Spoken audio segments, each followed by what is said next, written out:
Regarding comments, anti-furries, if you feel the need to comment, just be aware if it doesn't amuse me or come across as at least semi-intelligent, it's getting deleted. I'm not going to entertain that. I was contacted by someone who had apparently watched one of my videos regarding anti-furries, and he wanted to bring something to my attention. Now, I was really about done with the whole anti-furry topic. I feel like I've said everything that needs to be said on that front, and I'm not really one that likes to delve into drama. The exception being if I think there is something noteworthy or if I think it serves as a good example. And what jumped out at me here is the person who had contacted me indicated that they had been active in the anti-furry community for a couple years. They further stated that due to this involvement, they were aware of an ongoing incident involving an outspoken anti-fur going by the name Hyperportions. And when they told me that anti-furry Hyperportions had confided in them a couple years ago that he in fact entertained fantasies of being transformed into a furry, that immediately grabbed my attention. After having been provided with additional context and screenshots, I decided to poke into this a little bit.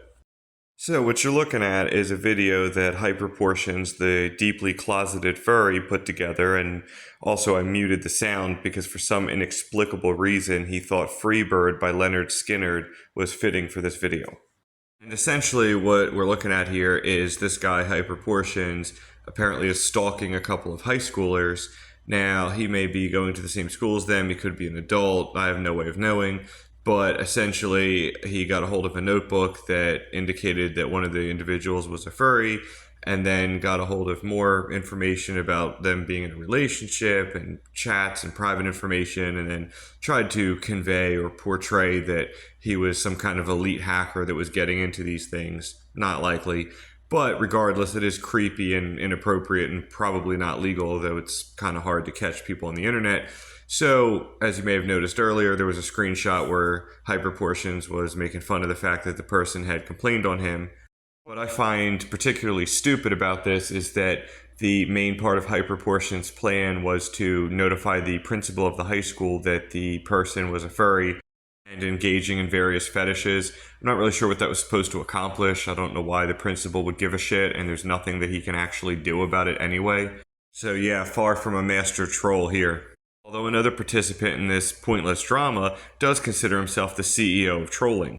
I have no idea what the hell is going on here with these weird AI-generated hawked-out minions. Well, this scrawny methamphetamine addict is being lowered into a deep fryer.